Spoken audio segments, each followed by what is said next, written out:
Greetings all. At the time that we recorded the upcoming video, I didn't realize that my t-shirt campaigns would be in full swing, and they are and will be for the next 2 weeks or so. So for those of you who missed it in the last video, this campaign is the T-28 Super Heavy Tank, 27-year hide-and-seek champ. If you're not familiar with the backstory, it's because the biggest tank the US ever built was basically lost in a field for 27 years before they rediscovered that they actually had the thing. Also, because of the way that these batches work, I've reactivated all the previous campaigns to include, for those who aren't tracking from Ian's channel, the vehicle offends me, remove it. So as I say, they'll be open for about 2 weeks. Look for the link below from ReverPress, and after the 2 weeks are over, the orders will be taken, sent off to production, and t-shirts shipped out. So, plug done, on with the video. Greetings all! A strange thing has happened. It turns out by complete and total coincidence, Ian and myself were in the same place at the same time. Again! Who knew? Maybe we must be interested in similar things. The weird thing is every time it happens, there's a tank there. Complete coincidence. Must be. Anyway, so what happened was this time it's my turn to pose some questions of Ian from my patrons. But before we get going, since the last time I spoke with you like a year and a half ago, what is this about Chinese gun books? I mean, they're fascinating pistols. The pistols that were made in China during the warlord era, mostly the 20s and 30s, are just fantastically, amazingly interesting. I have to congratulate you. It looks like a lot of people agree with you. Apparently. I'm very, very happy. We are finishing up the editing of the book as we record this, and should have it off to the printer soon, and I'm really excited to get it in people's hands. So we last met pre-COVID, so yes. My problem has been I can't get the museum to record tanks anywhere near as much as I used to. How have you handled your COVID problems? It's been a bit of an imposition, but not tremendous of one. I've still been able to travel, in particular to private collectors. All of the formal museums were just shut for 18 months, give or take. But I dug into my backlog of filmed content a bit, but I did get a chance to film some things here and there, and then I spent a year writing a book on Chinese pistols. So. All right. Well, fair enough. I might as well just head off into the questions, because I know we are both up early in the morning. Yes, to get some work done. Yes. And by the way, last time you supplied the whiskey, so this time I am supplying the whiskey. Works for me. I asked you if you like Isla, and you made some sort of vaguely positive comment on text. And well, it's Celtic. And right, and then we get here, I'm like, you said you like Isla, and you're like, I don't know what that is. So, but I will soon find out. We'll find out. Who's to say I would ever deny the option of a whiskey, even if it's a whiskey without an E? So this is Lagavulin 16, which is fantastic. Oh, people kept asking what was the one last time? It was Middleton's. Was the other one. So see what you think of that. If All you right. don't like it, you pour it into my cup, because we'll not be wasting it. Oh God, no! You wouldn't even dream of such a thing. Okay. Cheers. Sláinte. Isla is heavily peated, typically. That would be an accurate statement from that taste. Yes. But it's not bad. One of the things that my wife, it annoys the hell out of her, I speak in litotes. So I say that something is good by denying the opposite, as it were. So it's not bad. Oh, I just made this massive dinner for you. I said, what was it like? It wasn't bad.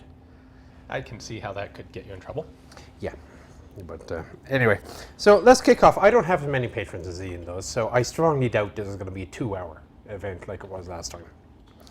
No set time, but we'll see where the conversation takes us. All right. And I am going to kick off with Emerald Leafian. What is your favorite firearm considered for military service but never got adopted? The EM2 Commando. That was the post-war British. Yeah. I suppose technically it did get adopted. It was never actually put into production. It got adopted, and then like 9 months later, Churchill unadopted it to go to the FAL instead. But of all the ones that didn't actually see military service, but maybe could have, So why do you like it? it's just, I mean, it looks cool, granted. But. It's a very cool Cold War era pattern of rifle. In its original chambering, it's a little less powerful than 308, than 7.62 NATO, which I think is nice. I've actually shot them in both 7mm and 7.62, and 7.62 is just clearly kind of overpowered for that rifle. The original chamberings were really quite nice. They did, in fact, make a couple, or like one left-handed one, which is super cool. Is that the one you shot? No. Oh. No, I shot one right-handed. Do you find that poses a problem for you when you're evaluating rifles? Because a lot of them are right-handed. Not typically, only with bullpups. I have almost never run into a traditional pattern of rifle that is actually poses any difficulty to shooting left-handed. And you're left-eyed as well, I presume. Yeah, left hand, left eye, left foot too, for whatever that's worth. I don't know, I've never really considered. I guess I'm right-footed, but... So yeah, just the EM2 is super cool. I'll add one. What firearm got adopted that really should never have been? The M14. Really? Yeah. Yeah, we should have adopted the FAL. Okay. Adam Schindler, a question for us both to answer and then compare selection and rationale. I am a TC, or you are a TC, in Vietnam. Tank commander. Okay, all right. He knew that. On an M551 Sheridan. A little light armored vehicle. I'm still with you so far. With a big freaking gun. But we're on the edge here of people overestimating my armored vehicle knowledge, but I'm there so far. Which small arms do you requisition / borrow / beg / steal / plunder for yourself and your crew? Oh, MAT 49s. Done. Next question. Can you get them there? Where is it? Vietnam? Yeah, absolutely. The French, one way or another, left a few of them around. Actually, here in the U.S. today, almost all of the MAT 49s that we have on the registry in the collecting community are American bringbacks from Vietnam. Okay, so other than the fact that it's French and a bit odd, why the Mac 49? Okay, so it's a 9mm submachine gun. Okay. That's all I need. If I'm operating out of a tank and I just need a self-defense weapon, I do not need to go find sniper rifles or point defense sort of thing. It is compact. It has a folding magazine well. It has a very thoroughly collapsing stock.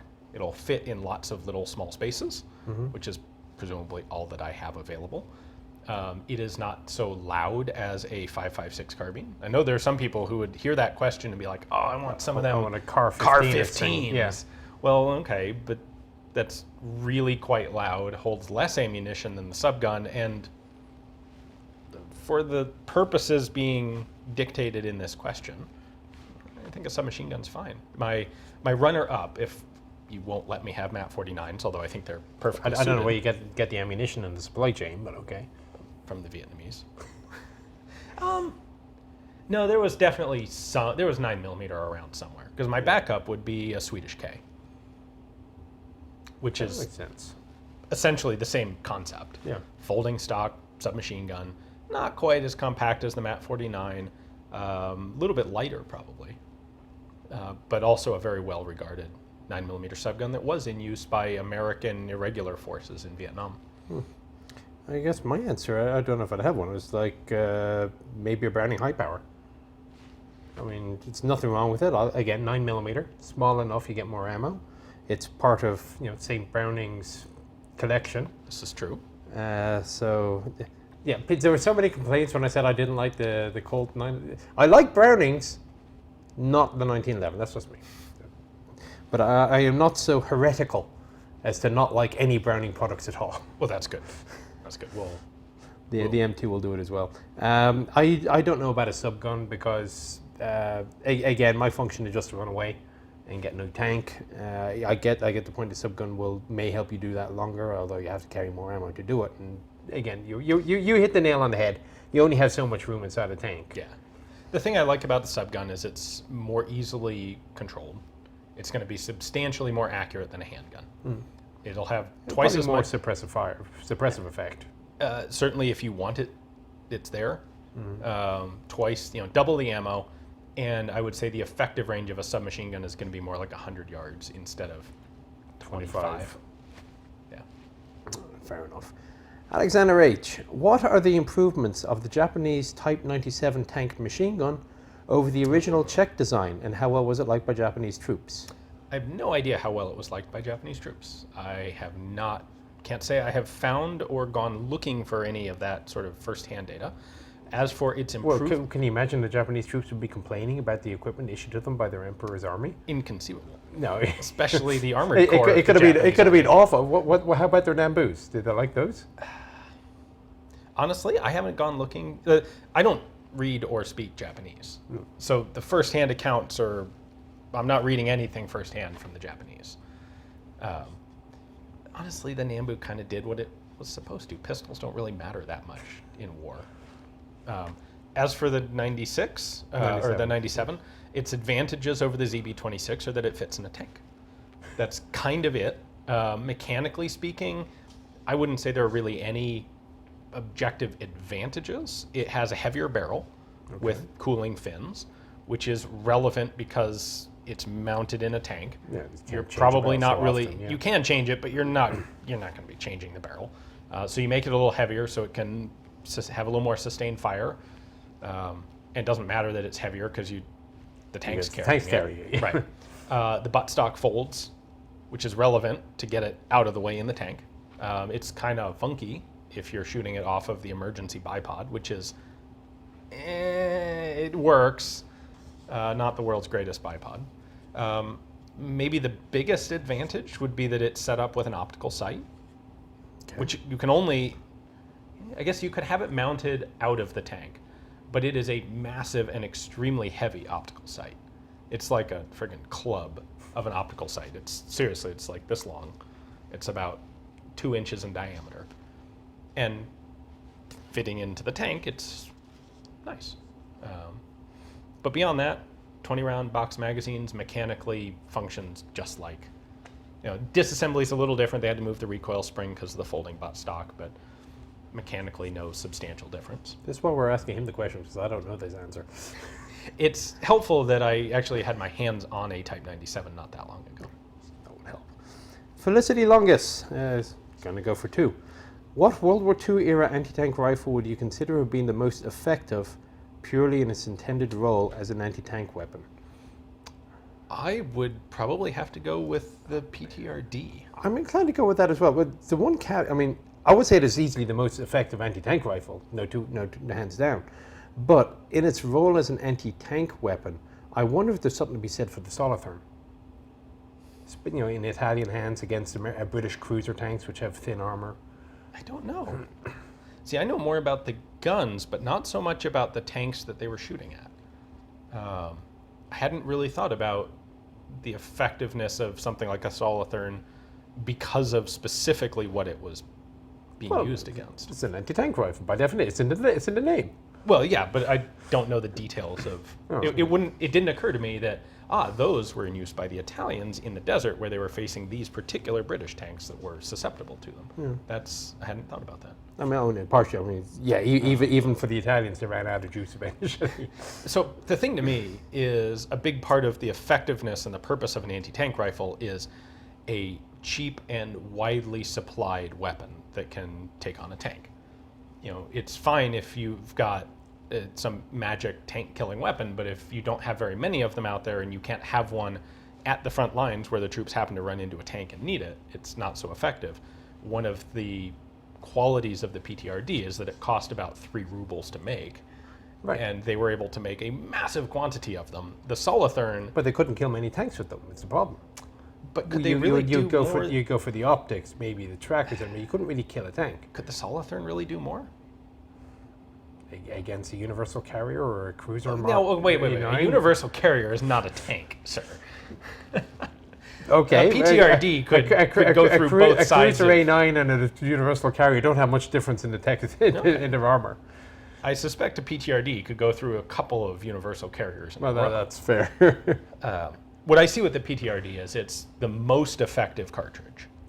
I don't have notes on this at hand, but I would wager that the 14.5 is a better armor penetrating cartridge than the 20mm Solothurn. I would be inclined to agree with that. It's certainly higher velocity, and that goes a long way. and it was far less expensive. There were a ton more PTRDs out there than there were Solitherns. I mean, you're still running into them today in Afghanistan. Oh, look, we captured another PTRD. Yeah, I saw pictures of them in Ukraine, too, Yeah. a couple of years ago. Yeah, so, no, I mean, you could, in theory, maybe go through the side of a Panzer III if you're kind of blank on, but once, I mean, the thing showed up at the end of 41, this case, well, okay, let's build lots of them. You're shooting the optics, you're shooting the TC. What you will shoot are half-tracks. And other things like the universal carrier, and for that it's still effective enough. All right, what tank machine guns, either bow, coaxial, whatever, would you consider have been good in the role in armored vehicles, but poor in the role as infantry weapons, or vice versa? So I guess what you need to find a machine gun that was specifically designed for dual purpose. So honestly, this is going to sound maybe a little heretical now, but the Brownings. If you look at the Browning as a water-cooled gun in World War I was great, the 1917. Mm-hmm. Awesome. And then in the 1919 form as an air-cooled gun, still quite good, like very reliable, very durable. But it kind of gets into this weird position where it doesn't meet that German standard of a universal machine gun. Right. But it's also not really a heavy machine gun. It's not a heavy machine gun like a Vickers, is it? No. It is literally a medium machine gun, and it kind of its tactical application is a bit funky. You can't. An MG42 gunner can run down. He can have 50 rounds on the gun in a drum, plunk down with a bipod, and begin to actually engage enemy with that gun by himself. Yeah. And then his assistant gunner can show up with ammo, and then the rest of the crew can have a tripod, and if they want to set it up as a heavy gun, they can do that.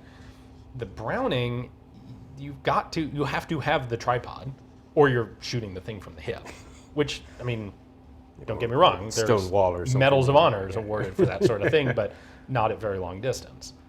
You have the dude with the tripod, and it's a nice compact tripod, but it's still, one guy has the tripod and the other guy drops the gun into the tripod. When they try to adapt it to be a bipod-mounted, shoulder-stocked gun, you get the 1919 A6, which is really a kludge. I mean, let's be honest. I know it's an American gun, and we have patriotism towards our own designs, but the 1919 A6 is a massive kludge. I've played with one with an Israeli stock and bipod kit, and it sucks. It is heavy and awkward and just not great. But that boxy Browning gun with the one pistol grip sticking out the back is really good in armored vehicles. Is there one you can think of would go the other way around? I can think of plenty of armored vehicle machine guns that probably wouldn't make very good infantry guns, but I don't know if they're ever designed for it. So what's the question? If it was poor in the armored vehicle role, but good as an infantry weapon.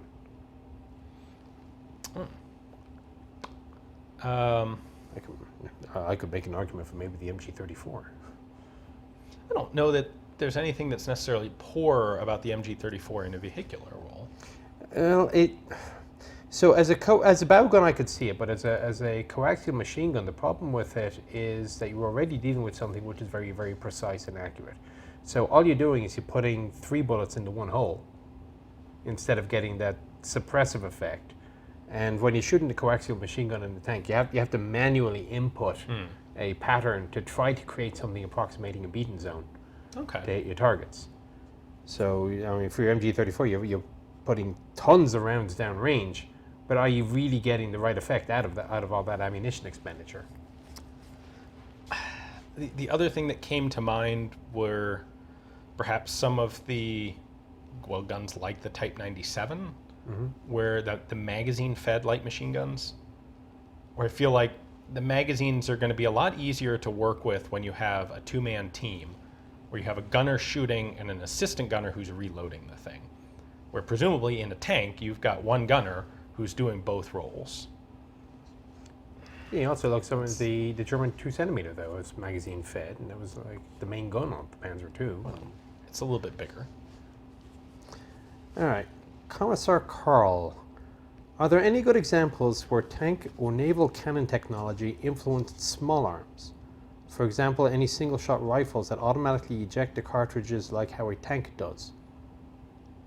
Like a Not slide? Are there any really. slide opening breech block rifles or screw breech block rifles? The thing is, if you've got automatic ejection in a rifle, you're kind of so close to making it self-loading that why wouldn't you? Yeah.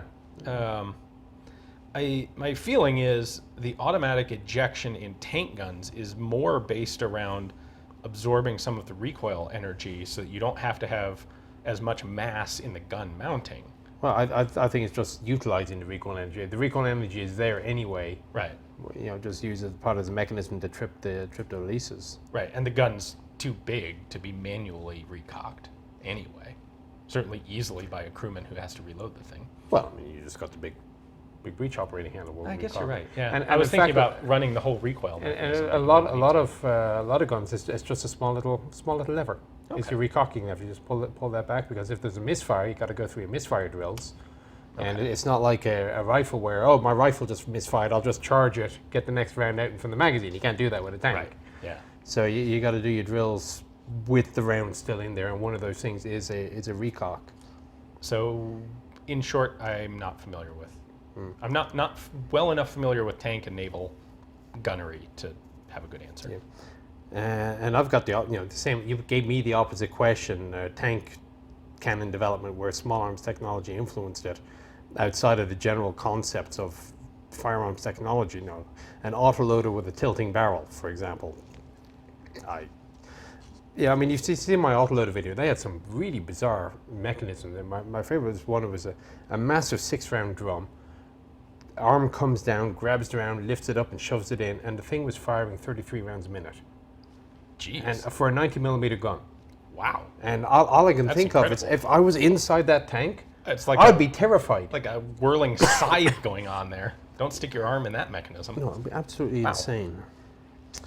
Sim Crawford, simple to ask, hard to answer. What is the Holy Grail? The gun that you want to get your hands on but have not been able to or probably will not be able to? There really isn't one. The problem is the concept of a Holy Grail gun presumes or seems to presume that once I find it, I'm done.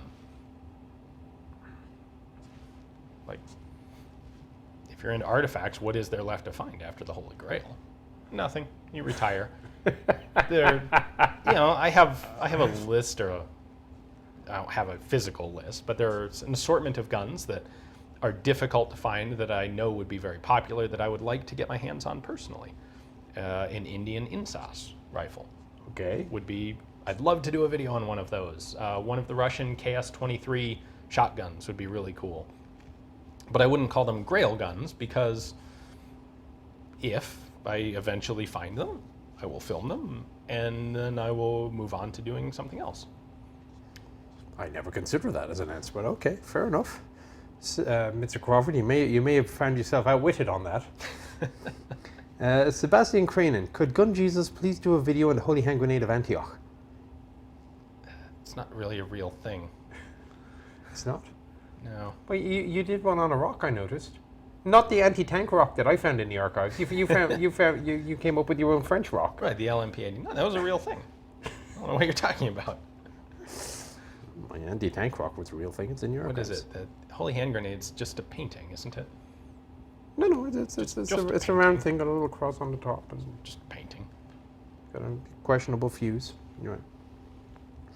Admiral Tiberius, does the FAL deserve its reputation as the right arm of the free world? Was it as great as it is touted, or was it really just an average rifle that happened to find its way into widespread use? Try to lean somewhere in between the two of those. It's not a fantastic super weapon. It, I think, earned the nickname just by virtue of how widespread its use was. Because it was, like, everybody who didn't use an HK used an a FAL, M14. basically. And then there was us with the M14, which was such a fantastic rifle that we Nobody convinced else Taiwan got and, like, Bolivia or someone to buy it, and nobody else, which ought to say something. But yeah, I think it deserves its name, but it's not a gun that you need to go making out to be better than it really is. The Springfield M1A is basically an M14, isn't it? Yes. But that's a relatively good gun, or? No. No? Okay. I'll take that off my shopping list. Okay, I mean, I had an FAL in the Irish Army as well as part of my collection. I loved it. I mean, no matter what I did with it in the field, I just got this feeling of solidity. I could do whatever the hell I wanted, where it's the M16 wiffle bat. It's kind of like, I got to be careful with this one, I might break. I've mentioned this before, and it bears repeating. We have an issue with FALs in the U.S. Often not working reliably. And you don't see that issue with G3s. And I think, I can't remember who it was now who pointed this out to me, but it was very insightful, I They're thought. just not setting the gas block correctly? No, the problem is they're all U.S.-made receivers. Okay. And the receiver on a FAL is a complex and very substantial part. And the FALs, most of the FALs that we have in the U.S. are parts kit builds on American receivers. Including mine, I have to say. Well, the G3s, so first off, when you had one in the Irish Army, it was a Belgian-made. It was not a parts kit gun. It No. came out of the FN factory, as did all of the FALs that earned that reputation for quality that they have. When you buy a parts kit G3 in the US, it's an American-made sheet metal stamping, but the trunnion is an original military part. The fire control group's all original military, and it's less difficult to make that sheet metal stamping and get it lined up and working than it is to manufacture a receiver from scratch. It was pointed out to me that perhaps the reason that the FAL seems inferior in today's shooting community in the US is because that these are all a wide variety of quality of American-made receivers. Okay, that makes sense. Minion. I don't know if we're going to be able to tackle this one. Could you please discuss the use of anti-tank weaponry in an anti-shipping role from an Irish perspective? Something HMS Brave Borderer. So I don't know if you're familiar with this, but Brave Borderer was a turbine torpedo boat from the 1950s. I know nothing about this. And it was on a goodwill visit to Ireland, but in the 60s, mid-60s it was, about 65. And so it's in Waterford Harbour doing a goodwill visit. The IRA weren't so pleased with this British naval vessel in an Irish port, and they decided to attack it. And to do so, they used a Boys 5.5 without an extractor. So they had to get a screwdriver to pry the rounds out. And the rule was basically try not to kill anybody. Shoot the ship, but try not to kill anybody, because then you really get into trouble. Okay. And so they ambushed this PT boat that is driving around, and they fire a couple of rounds. Okay, nothing happened. The British just shoot off like a rocket, and the very last round hits the PT boat and the gas turbines. Oh. And this massive cloud of smoke comes up, and the vessel comes to a near halt. And that was like the last time that a Boys anti-tank rifle was used in combat, as it were. Okay. In the 1960s. Someone probably never had to pay for beer again for the rest of their life after making that hit. The only other one I can think of would be ARA Guerrico, or however you pronounce that in Spanish. So are you familiar, how well familiar are you with the Falklands? Not zero, but approaching zero. All right. There were some missiles, I think. Some ships sank. The British got angry. So the South Georgia was an island like 800 miles off from the Falklands, and the Argentinians sent a corvette with a couple of support to go evict a platoon of Royal Marines under the chap called Keith Mills. They fired the 84mm Carl Gustaf, they fired 7.62 GPMG, and of course all their SLRs, and they damaged the ship so badly it didn't leave port again for the rest of the war. That's embarrassing. And ships are not supposed to be defeated by infantry. Not supposed to be. In fact, the first round with the Carl G hit the 100mm gun. So it's an automatic 100mm gun. I mean, it's a warship. He sends big guns. It hit it on the turret, and it jammed it upwards. So it spent the rest of the engagement firing high, which may be part of the reason it got through. But those are the only two examples I can think of offhand of infantry anti-tank against vessels. I do not have any examples I can add to that. All right, Stryker, 1959. What does Ian make of the insanity that continues with ammunition availability? It'll subside in 6 to 12 months, I think. That's an awfully long time. You would have ammunition stores. Why Well, we? it doesn't store when it's all been purchased. Well, you say the same with toilet paper, but at least the shops the toilet paper again. The problem is people are continuing to buy ammo. Not quite at the same rate. I think we're already seeing, well, it appears to me that I'm seeing prices start to creep down already. Well, so I have to buy a whole bunch of 9mm. I've run out. We have a combination of some people freaking out and wanting to stock up on ammo, and we also have a significant number of first-time new gun owners who are, of course, buying some ammo when they buy a gun, because you need that to use the gun. And we, at the same time, we have a commercial product that is not easy to scale up production on. You can't just like decide, oh, we'll add another production line to the federal ammunition factory this week. Like, it takes a long time to spool that sort of thing up. And we have COVID depleted supply chains. And I don't know if you've noticed, but a lot of things have gotten a little sketchy to get your hands on. Prices of a lot of commodities have gone up. Just-in-time supply chain is great when things are working well. It's less great in the middle of a pandemic. And I think all those things working together are the reason that we have this huge spike in ammunition prices, which it's just the result of the supply drying up. And the supply will come back. And I think it'll come back relatively. I think we're seeing it start to come back already. But your supply of French long hasn't turned up. Unfortunately, my supply of French long has stagnated with everything else because Steinel, who make it, have the same problems getting primers that everyone else does. So. You think all these new shooters, first-time shooters, are in any way coming to your channel at all, or? I would hope some of them are. As a general rule, I think we're looking at people who are interested in more self-defense use of firearms, not so much historical collectors, but there will always be some crossover. I have a feeling there's probably a lot of people that pick it up for self-defense, realize that was a stupid idea, and just get into it for the historical value. Not that it's a stupid idea, but just, there are some people who think it's a good idea, but they're not the sort of people who should be relying on a firearm for self-defense because, they don't have the mentality or whatever. All right. Kazuki K. Considering the Germans continued the use of the MG34 in an armored vehicle mounting over the MG42 due to concerns about changing the barrel, why did no other nation do the same? The Browning 1919 you talked about earlier cannot have its barrel swapped out that easily when mounted in the mantlet or the hull mount of a US vehicle, and the same applies to the DP or the SG series of machine guns in Soviet service. So was there any difference in doctrine to fire short bursts and simply avoid long streams of fire? Or was there a tanker modification of some sort to make barrel changing more efficient? So I don't know about the doctrine. You can actually change the barrel in a Browning without too much difficulty from the inside, but to the best of my knowledge, tanks weren't supplied with spare barrels, so they weren't actually doing it.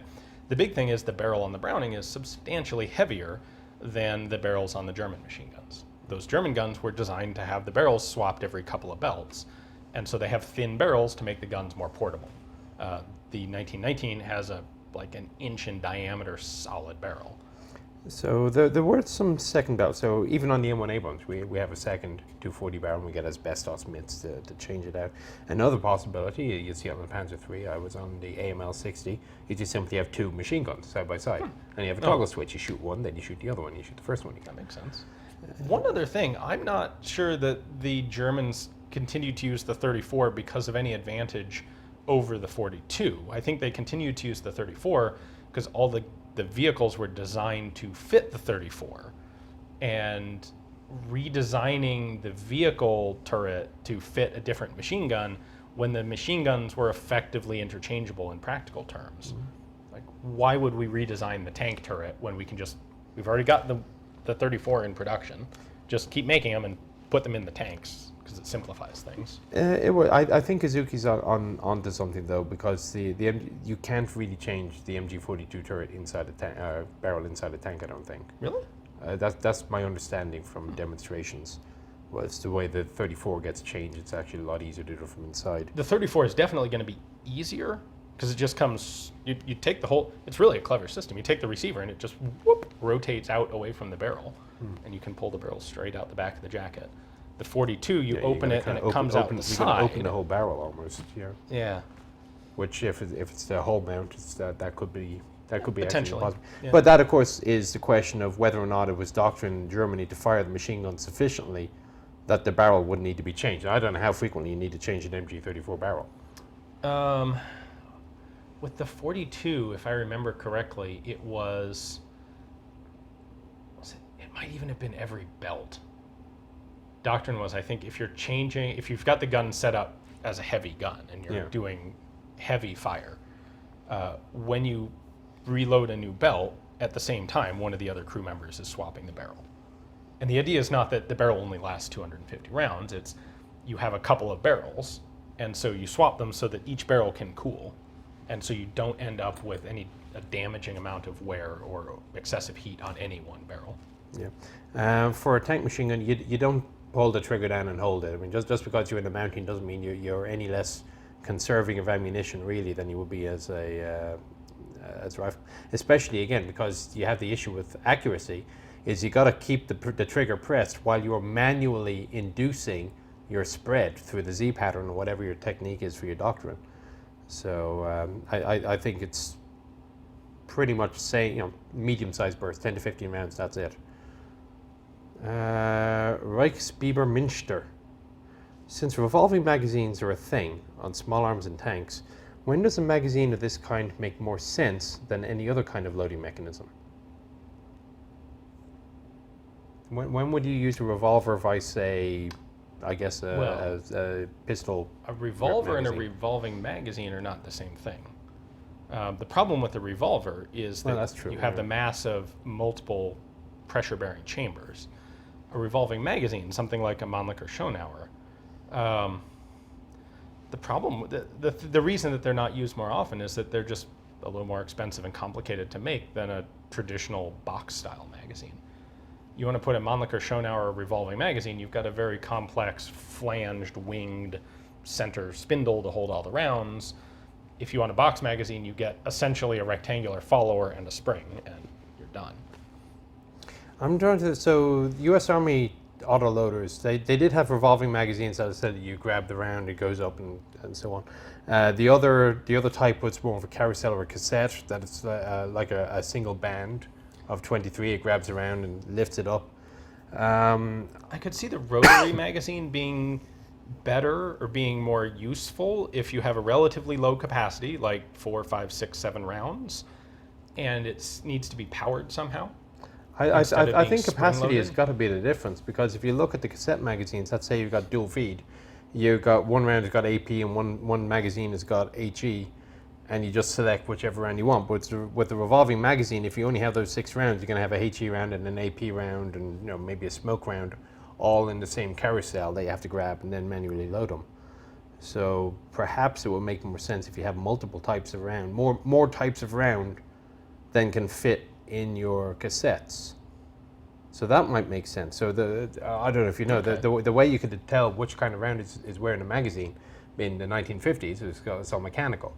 So there's a little sliding lever that just goes back till it touches the front of the round. And since the different types of rounds are different lengths, depending on where the mechanism is as it goes around it, I've just stopped at an AP round.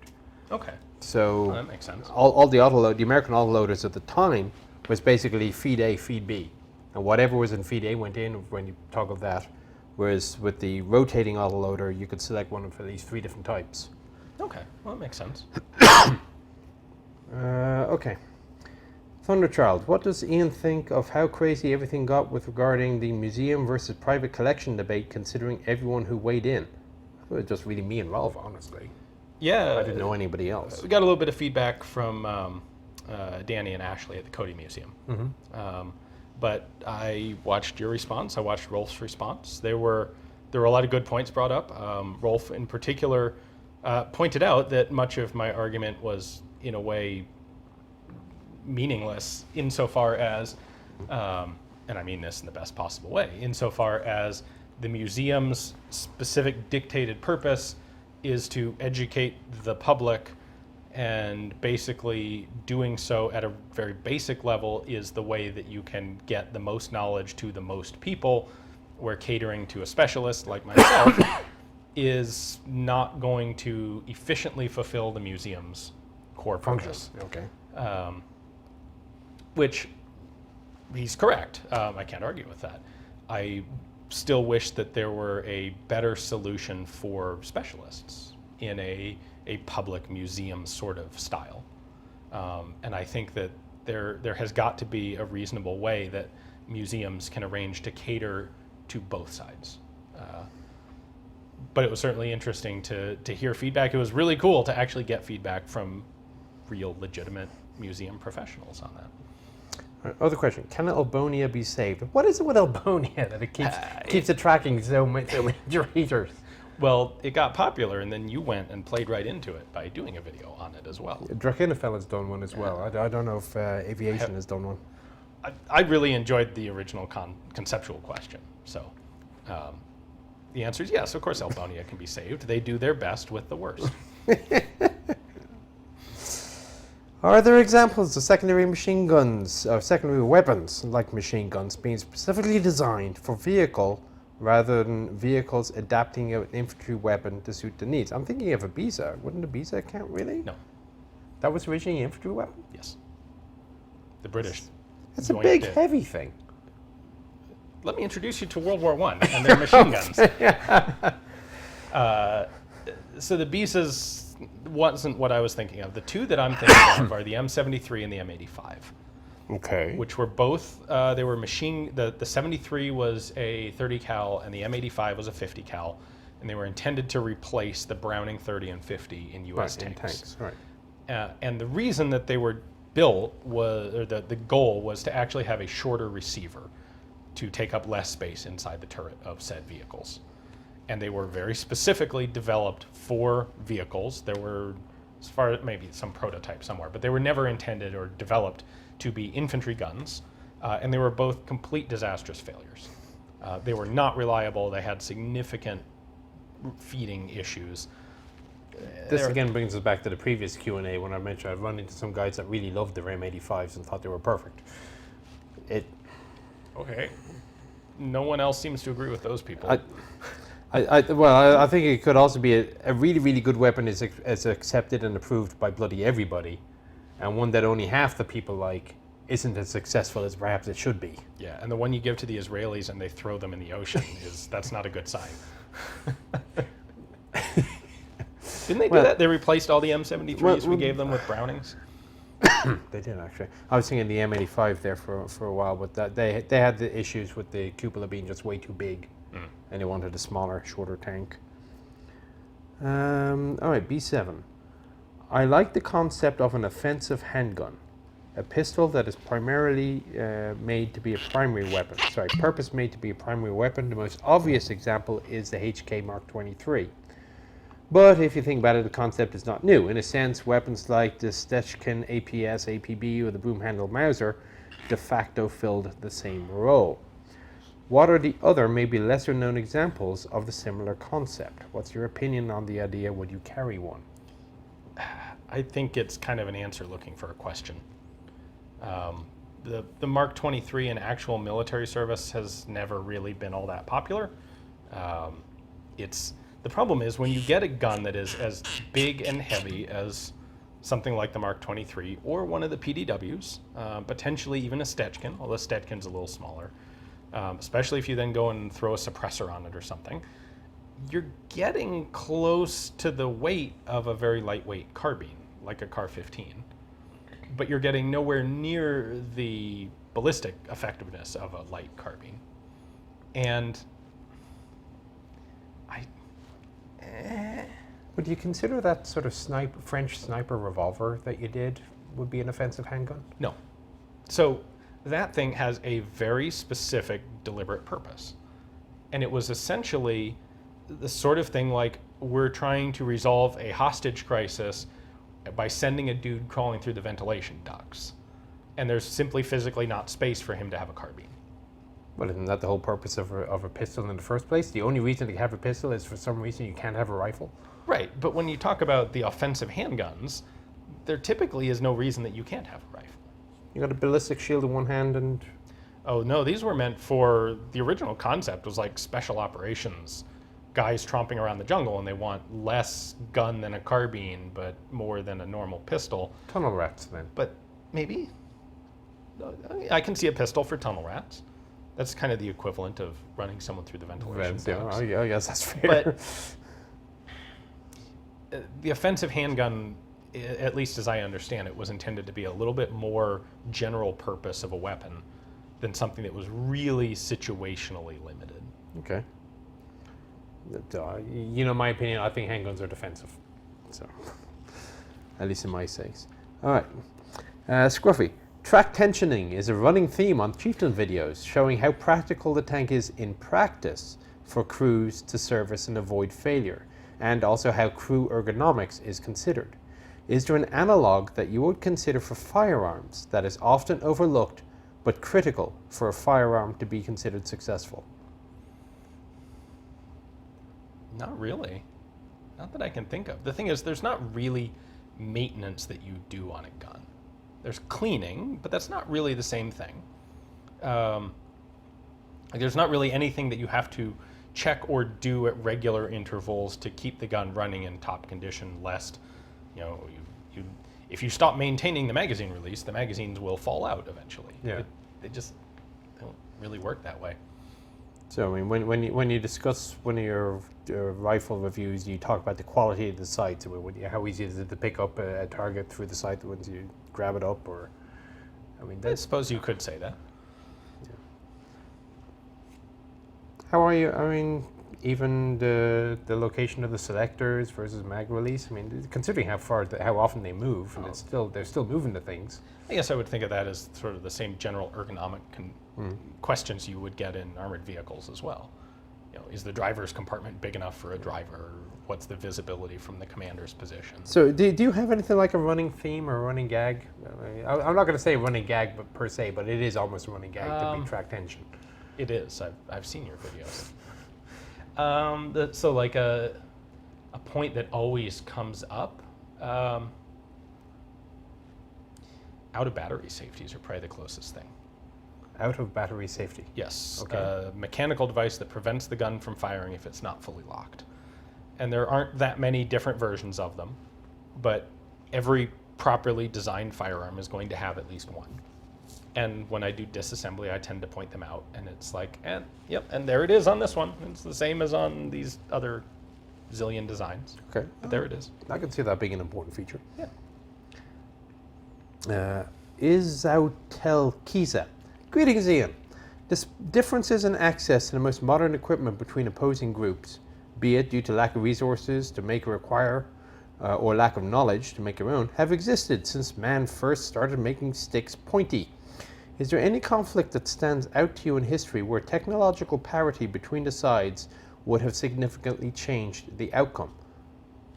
So basically, if there was two sides, one side just had much better equipment than the other side and won as a result, versus if the other side had the same equipment, it would have made a difference. Technological parity would have been a nice thing for the Zulu.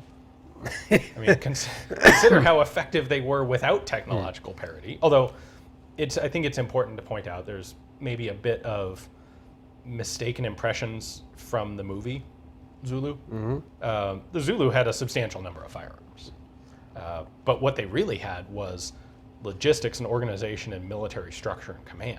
Well, I was going to bring up logistics, but wonder on the other direction. I mean, if they had the ability to make all the guns, did they have the mentality for the correct logistics to supply them?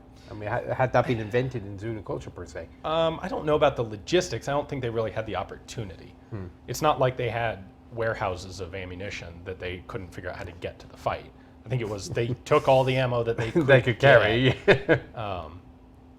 But yeah, I mean, look at Asandwana. The Zulu, armed primarily with spears and leather shields, inflicted one of the worst defeats ever on the British Standard Army.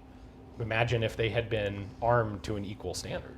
No, It would have been a heck of a fight. Now you mentioned that the Ethiopians defending against the Italians probably would be pretty similar concept. 1930s Ethiopia. Yeah, give them tanks and aircraft instead of Mannlicher 88s or something. That said, the tanks that the Italians had barely qualified either. But still, But when they the were other armored side vehicles has with none, tracks. that's kind of like guns. Yeah. If I have guns and they don't, even if it's not the world's best gun, like if I have tanks and they have rifles, even if it's a pretty lame tank. Did Ian scratch the tank driving itch in Finland? Or do you want newer, larger tanks to drive? That's what we're doing tomorrow, right? It will have already happened. It should have come out by then, yeah. Is there any tank that's on your hit list at all? Or do you really not care? You just want to drive a tank? They're all fun. I'll write up a list once I've done more than 2. I think I've driven 2. I've driven a Sherman. The M4 and the T55. Yeah, and a T55. And the Kettenkrad. Okay. Which is the most terrifying vehicle I've ever driven in my life, bar none. Did you look at the maintenance requirements? But I can lubricate imagine. every individual track link? The good news is you only have to do that a few times before the thing tips over and kills you. How different is the development between small arms and armored vehicles? This is a Kemi, by the way. Is there any test of materials and factories before prototyping, like production capacity or where basic materials come from? I'm not quite sure how to interpret that question. I get the feeling like tanks and armored vehicles, it's much more common to do like, oh, we have an idea for a vehicle, so we'll build one. And then we'll go test it and see if it does what we want. You don't do that with rifles? No, because it's not cost effective. Like, what, building a tank that you don't know what work is? I get the feeling like every tank is essentially hand fitted. The prototypes certainly are, yeah. With a rifle, because you're right, it would make sense. It should be a lot cheaper and easier to make just one rifle. Maybe the difference then is that the tanks are generally being built like not by the Army, but directly in cooperation with the Army, where the rifles are being made by outside contractors, and you put a lot more work into getting the rifle to be really reliable before you supply it to the military for any sort of testing. So how did that work with the M14 then? Oh, the M14 is a subject for its own whole video. The M14 was a disaster of industrial manufacture. I mean, one of the things that I read, so the Army has a series, they call, I don't know if you're familiar, they're called the Green Books. Okay. And it's the Army's military history, usually World War II, and it covers all sorts of things. And one of the Green Books is in 2 or 3, I think it's 3 volumes, is Ordnance Department's work. And I was looking at it, so like, what did they do to get the M1 rifle? What preparation work did they do so that when they turned on the taps, the rifle could be mass produced? And it's very interesting how they were going around to the different contractors in maybe 37, 38. And they're going, okay, you guys, Winchester, yeah, we don't actually have a need for a whole hell of a lot of rifles, but we're going to give you a really small contract. Yeah. Just so that you get the knowledge of how to make them and you can use the plans. Yep. And so next year or 2 years, whenever it happens, when we do decide to turn on the taps, you're already ready. sorted. The whole purpose of, well, not the only purpose, but one of the purposes of having a facility like Springfield Armory was to develop the production line tooling for guns. Like Springfield Armory will build a production line to mass produce M1 Garands. They're never going to be a huge producer because that's going to go to the big commercial firms.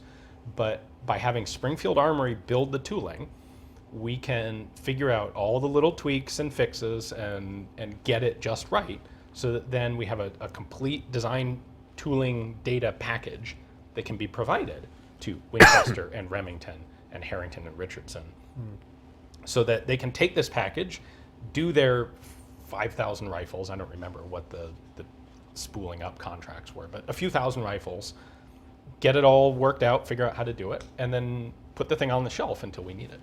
They actually did something similar with tanks as well. So it wasn't just final end items. They had show and tells, basically. Ordnance Department would go to a town and set up a display for all the local industry leaders to come and look at, and they could say, oh, I can make one of those if you want me to, I can't make one of those. And Ordnance were taking notes, and this goes down to the level of individual components for tanks. So who can make a fuel pump? Oh, I can make I can't make that thing, whatever the hell that is in the tank, but I can make a fuel pump. And Ordnance were recording all this information. It was all pre-done, well before the U.S. Army's or U.S. industry kicked in for war production. Small arms, they didn't tend to do that. Small arms was basically one factory is going to make a complete gun. A lot of other countries would split it up. Germany, Japan, they split up. The British too, as well, I think, would subcontract out small parts, but less so with the U.S. Leon Peters Malone. Can Ian think of any weapons where the development of the vehicle version influenced the development of the man-portable equivalent? No, I don't think so. Typically, the infantry one comes first.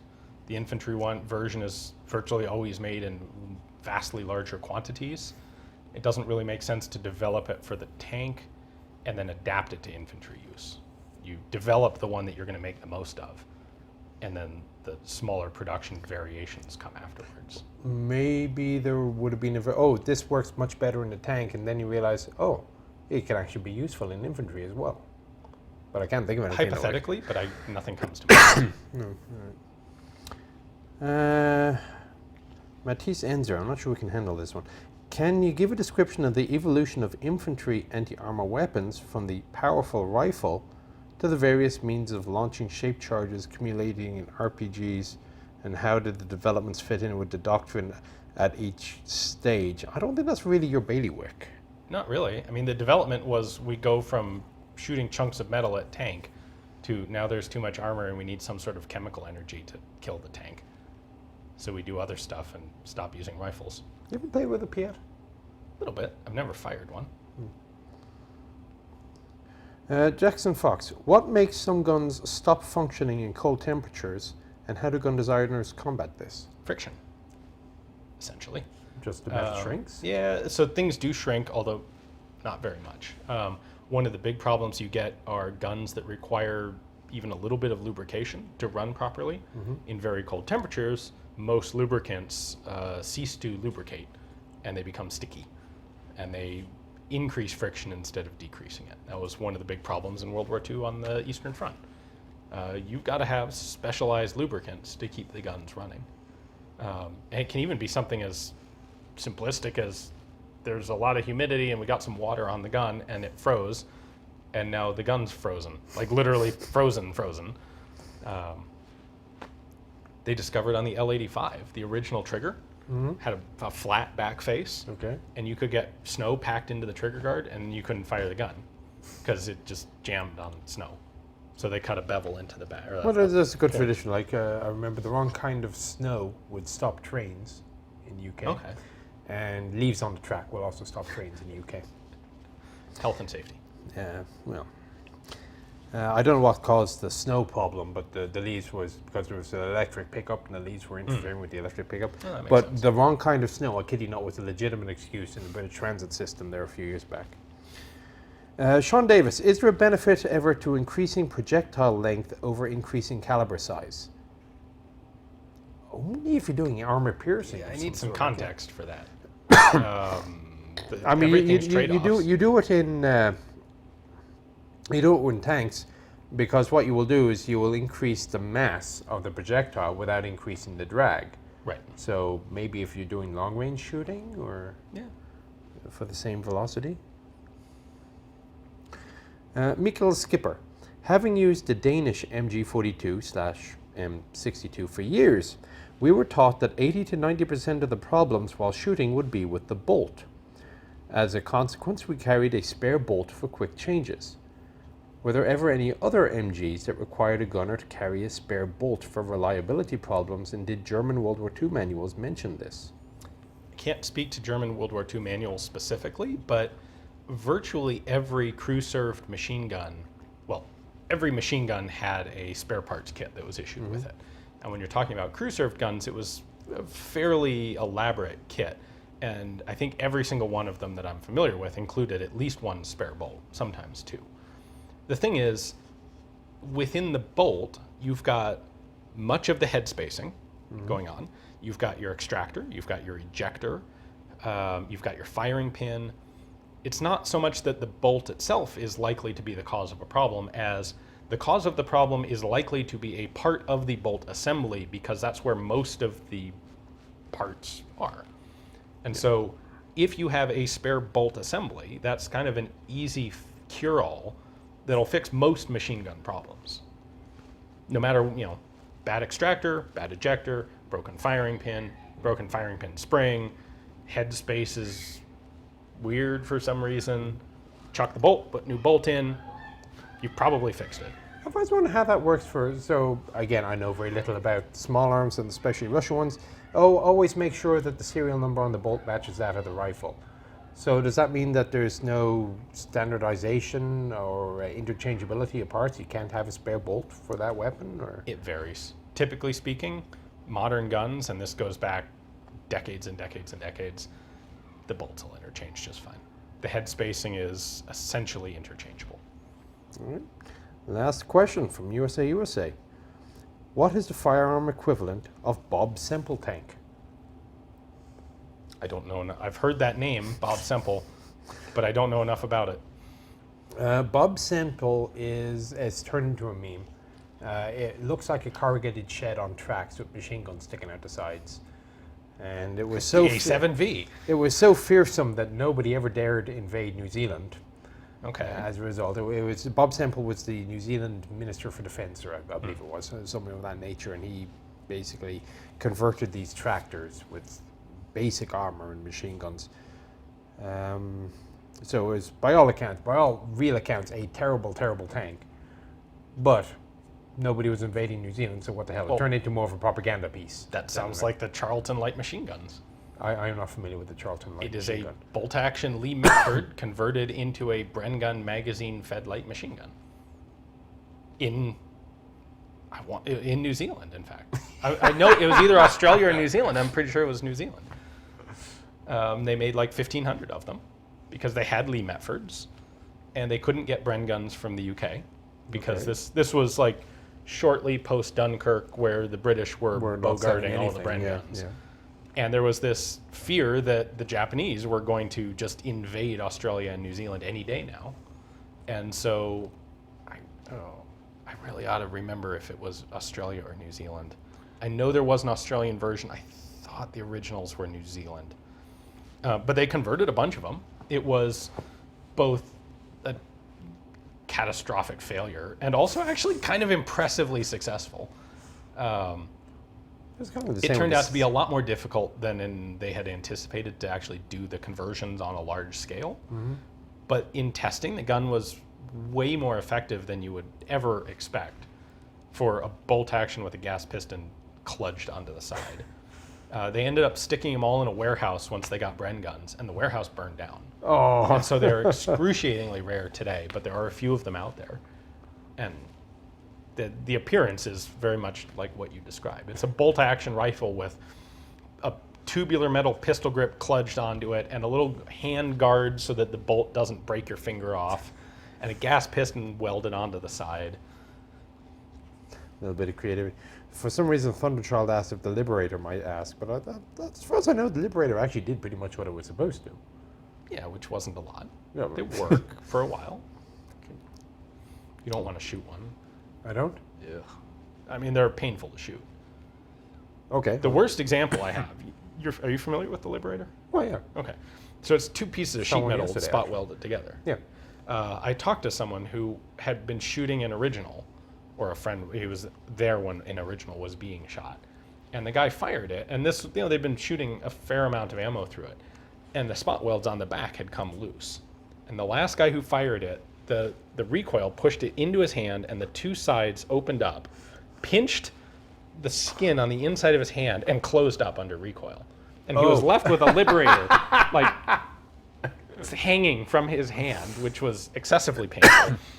I mean, that pistol is so simple to produce. Is there a cottage industry of these things? Either here or in Pakistan? So it's not really simple to produce. No? It was cheap, but it was all stampings. And there's a lot of engineering that goes into producing those stampings. Okay. So if you're going to make 1 million of them, which is kind of what they had in mind, yeah, you can get GM's headlamp division or someone to set it up. And man, big contract like that, you can crank them out for pennies a piece. But there was a company that actually did reproductions of them, and they were $600 or $700 guns, because making 300 Liberators is expensive. Setting up all the tooling and all the stamping dies for that gun, if you're only going to make a couple hundred, is really expensive. So where do you get to the point of balance between, I mean, people have been making firearms now for 500 years, whatever, 600 years. Technology that was only available to artisans in the 1500s is now available to everybody. We can beat the hell out of that. At what point do we get to the phase that your average person at home can make a firearm of accepted, let's say, 18th century quality? 18th century quality? You could probably do it today if your person at home wanted to. Like, you can get the tools. Go get a drill press and a little lathe and set them up in your garage, no problem. You can go buy bar stock, no problem. You can do it. The thing is, there's a significant time investment required. You've got to have some motivation to actually do it instead of go and buy a $200 high point, which is going to be a vastly more effective practical gun than the 18th century muzzleloader you build in your garage. So where do you think the dividing line is then? Where do you think your average person can make a gun on their own? I'm not talking about the 80% lowers, CNC milling machine, etc. Just, can we make a turn of the century gun today in your garage? That would require more personal skill, but there's no reason that you can't. Ever heard of anybody ever doing it? Sure. Like Eugene Stoner made the first, what became, well, he made his first rifles on a lathe and mill in his garage. I have friends who have a lathe and mill in their garage or in their workshop that make guns at home. Modern cartridge firing, safe. Absolutely, you can do it. I can't do that with a tank yet, though. I don't think. You need a lot more heavy equipment. The 105 millimeter gun is That's tricky. Is a bit of an issue. Yeah, that's tricky. I'm sure probably put an LS3 engine into something, though. I mean, look at what people will do with car fabrication, custom car tinkering in their homes. Yeah. That's more sophisticated than building a gun. Right. Well, that was the end of the questions that were posed to me by the patrons. So thanks for the questions. Thank to Ian for answering them and humoring me and giving me a video that I can put onto the channel because I've been too damn busy to record anything else recently. It's the joys between the family and the master's degree and the army and work. It's wonderful. But we do have to get up really early at stupid o'clock because, as we've gathered and have by now seen, we're going to go shoot a tank. Again. Wonderful thing to do.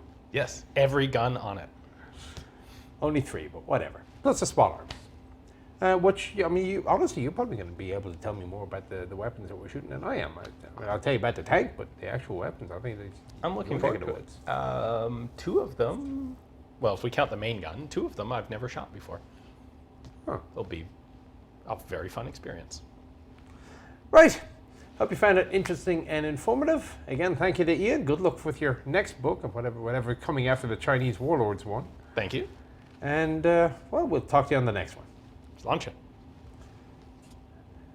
So about halfway through, I started wondering, did I actually press record? Oh, Jesus. Does yours not have a red light on the front? No, it's at the back, but it is on. Oh, and thank it is God. recorded. Whew, I was 99.9% confident that I had. I don't want to restart it at 10 p.m. Oh, fuck no. If that would happen, I knew that the audio was recording, so that would have turned into a podcast. Podcast only time.